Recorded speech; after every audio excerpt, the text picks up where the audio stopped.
समझौता। रात के घुप अंधेरे में पूरा जंगल सन्नाटे की चादर ओढ़े था और उसी गहरे घने पेड़ों के जंगल में सन्नाटे के बीच बॉबी लगातार फावड़े से खुदाई कर रहा था।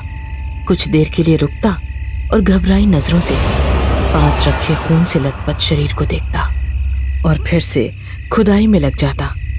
उसके चेहरे से डर और घबराहट साफ साफ झलक रही थी।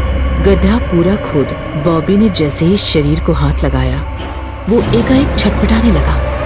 बॉबी डरकर झटके से पीछे गिरा। वो अब भी जिंदा था। दरअसल मिडिल क्लास लड़का बॉबी शहर में बड़े सपने लेकर आया था, लेकिन शहर की चकाचौंध ने उसे ऐसा लपेटा कि वो खुद ही नहीं जान पाया कि कब वो इतना अय्याश बन गया। जब अय्याशी के लिए पैसे कम पड़ने लगे तो उसने अपराध की दुनिया में कदम रख दिया। अपने सपनों से भटककर अब उसका उठना बैठना क्रिमिनल्स के साथ होने लगा। शुरुआत में उसका हाथ सिर्फ छोटे मोटे अपराधों में होता, लेकिन जैसे जैसे पैसों की भूख बढ़ती गई बॉबी चोरी से उठकर किडनैपिंग और फिरौती करने लगा। लेकिन उसने कभी किसी की हत्या नहीं की। लेकिन एक दिन जब उसे एक 5 स्टार होटल मालिक गौतम को किडनैप करने का काम मिला तो उसकी ये कसम भी टूट गई। उसने होटल मालिक गौतम को किडनैप कर लिया, लेकिन उसी वक्त हुई हाथापाई में गलती से गोली चल गई और होटल मालिक गश खाकर गिर पड़ा। वो छटपटाने लगा। बॉबी घबरा गया और वहां से भागने लगा। तभी गौतम ने उसे पैर से पकड़ लिया। मुझे हॉस्पिटल ले चलो। तुम्हें जो चाहिए मैं दूंगा। मेरी जान बचा लो। वो अपनी जान की भीख मांगने लगा। बॉबी उसे बचाना चाहता था, लेकिन ये बात भी अच्छे से जानता था कि अगर होटल मालिक जिंदा बचा तो उसकी खैर नहीं। बॉबी की सांसें फूलने लगी। उसने जल्दबाजी में होटल मालिक के शरीर को एक सफेद कपड़े से लपेट गाड़ी में रख दिया और जंगल में दफन करने के विचार से पहुंचा। रात के लगभग 2:30 बज रहे थे।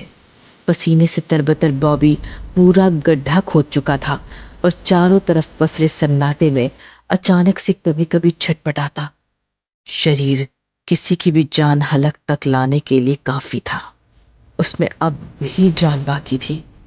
बॉबी का मन बार बार कह रहा था कि अब भी उसकी जान बच सकती है, लेकिन दूसरी तरफ खुद को बचाने की चाह और इसी द्वंद के बीच उसने आंखें बंद कर शरीर को गड्ढे में धकेल दिया और मिट्टी डालकर चीख चीख कर रोने लगा कि तभी उसे दूर से किसी के आने का अंदेशा हुआ।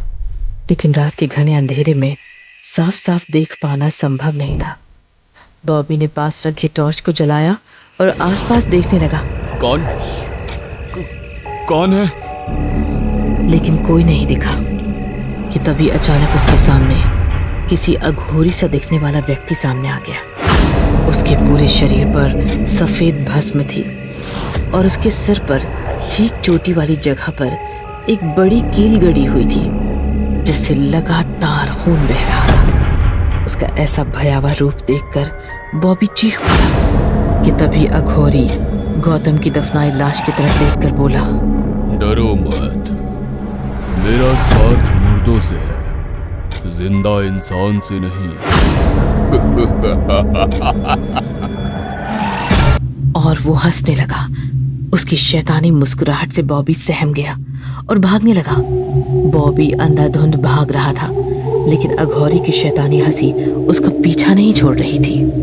वो जितना दूर भागने की कोशिश करता आवाज उतनी ही नजदीक से आती और बॉबी के भागते कदम तब रुके जब उसने देखा कि वो फिर से उसी जगह आ पहुंचा है जहां से उसने भागना शुरू किया था। बार बार ऐसा होने पर बॉबी घबरा गया और उस अघोरी के पैरों से लपेटकर जान की भीख मांगने लगा। छोड़ दो मुझे, भगवान के लिए छोड़ दो। मैं इसे मारना नहीं चाहता था, ये गलती से हो गया। भगवान से किस माफी की उम्मीद रखता है? भगवान किसी को माफ नहीं करता। उसमें इतना बड़ा दिल कहाँ? अगर अपराध की माफी चाहता है तो शैतान की शरण में चल, समझौता कर उनसे, शैतान को खुश कर। अगर शैतान को समझौता कर लिया तो सारी दुनिया कदमों में होगी। उसकी शक्तियों के आगे तेरे भगवान की माया भी धूल चाटती है। समझौता? किनका समझौता? ये दुनिया एक संतुलन में चलती है, किसी व्यापार धंधे के जैसे। अगर तुम्हें कुछ चाहिए तो तुम्हें उसके बदले की कीमत चुकानी होगी। मैं कुछ भी करने को तैयार हूँ, बस बस बस मुझे बचा लीजिए। हाँ। तो चल। बॉबी अघोरी के पीछे पीछे गया और एक गुफा तक पहुंच गया। गुफा में एक शैतान की मूर्ति लगी थी और उसके सामने ही कंकालों का ढेर लगा था, जिसमें तकरीबन 15 से 20 इंसानी कंकाल भी थे, जिसकी बदबू से बॉबी का दम घुटने लगा। उसने हाथ से मुंह ढकते हुए पूछा, बाबा, ये सब क्या है? ये शैतान की भेंट है। और उसके बाद अघोरी मूर्ति के सामने बने कुंड के पास बैठ गया। अघोरी के हाथ घुमाते ही कुंड में खुद ब खुद आग प्रज्वलित हो गई। बॉबी को कुंड के पास बैठाकर पूछा, अगर थोड़ी सी भी भूल हुई तो जीवन की आखिरी भूल होगी। मैंने सोच लिया है, मैं सब करने को तैयार हूँ। अघोरी ने बॉबी को शर्त बताकर गौतम की दफनाई लाश का गोश्त लाने को कहा। बॉबी शैतान से इतना प्रभावित हो चुका था कि उसने गौतम की लाश को खोद कर निकाला और उसके गोश्त के साथ साथ उसका सिर भी काट लिया और शैतान को भेंट कर दिया। ये देख अघोरी प्रभावित हुआ और बॉबी से कुछ मांगने को कहा। बॉबी ने गौतम के कटे सिर की तरफ इशारा करके कहा, मैं इसकी होटल का मालिक बनना चाहता हूँ और अपराध की अंडरवर्ल्ड दुनिया का सबसे बड़ा आदमी बनना चाहता हूँ। हाँ। और फिर समझौते की अगली ही सुबह गौतम के घर में सिलेंडर फट गया और पूरा परिवार एक बार में हो जाकर मर गया। और फिर बॉबी ने होटल पर कब्जा कर लिया। शैतान के समझौते के बाद बॉबी बेलगाम घोड़े सा हो गया। एक ही दिन में लाखों की ड्रग्स की तस्करी करने लगा और बेशुमार पैसा कमाने लगा। जो भी उसके रास्ते में आता वो उसे मार देता। एक रात बॉबी तस्करी के लिए जा रहा था, तभी चेक पोस्ट पर पुलिस ने उसकी गाड़ी रुकवाई और गाड़ी की तलाशी के लिए कहा। पहले बॉबी ने समझाने की कोशिश की कि गाड़ी में कुछ नहीं है, लेकिन वो फिर भी नहीं माना। तो बॉबी ने गाड़ी की डिक्की खोल दी। डिक्की में ड्रग्स का ढेर देख हवलदार की आंखें फटी रह गई।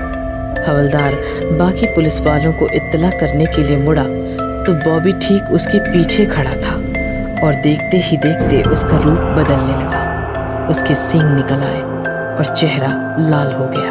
उसका भयावह रूप देख हवलदार चीख पाता उससे पहले ही बॉबी ने उसे जानवर की तरह नोच डाला और वहां से निकल गया।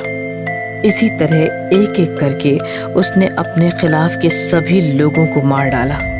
अंडरवर्ल्ड की दुनिया का किंग बनने के बाद बॉबी अय्याशी में इतना डूब गया कि उसने शैतान की भेंट चढ़ाना ही बंद कर दिया। उसके धीरे धीरे शैतान बॉबी पर हावी होने लगा और शैतान बॉबी के जरिए इंसानों को मारने लगा। और सारी हदें तो तब पार हुई जब इंसानी गोश्त के तलब में उसने अपनी ही माँ को मार दिया और उसके बाद अपने पिता और परिवार को खत्म कर दिया। ये सब होता देख बॉबी ने आपा खो दिया। उसने अपने काम से दूरी बना ली। सारा दिन खुद को कमरे में कैद करके रखता, लेकिन फिर भी शैतान ने उसको नहीं बख्शा। वो घबरा गया और उसी अघोरी के पास गया। जाते ही बॉबी उसके पैरों में पड़ गया। बाबा, मुझे इस शैतान से मुक्ति चाहिए। मुझे आजादी चाहिए। इसके लिए मैंने तुम्हें पहले ही आगाह किया था कि तुम्हें सारी शर्तें माननी होगी। गलती हो गई, लेकिन अब मुझे इससे दूर जाना है। ये सब मैं नहीं कर पाऊंगा बाबा, नहीं कर पाऊंगा। ठीक है, लेकिन इसके लिए तुम्हें एक विधि से गुजरना होगा। मैं तैयार हूँ, मैं सब करने को तैयार हूँ बाबा। हाँ। और फिर अघोरी ने कुंड में आग लगाकर विधि करना शुरू किया।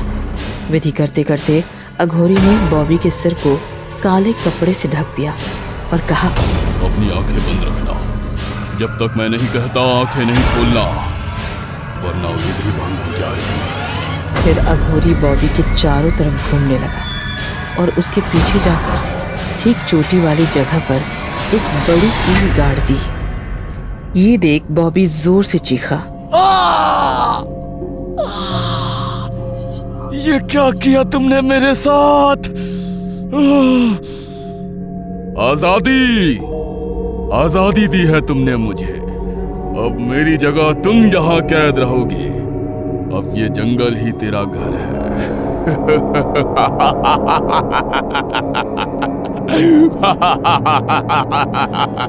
और अघोरी अदृश्य होने लगा।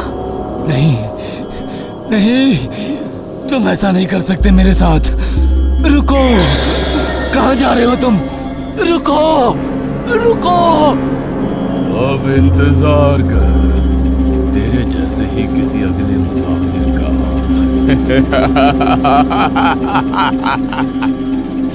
नहीं,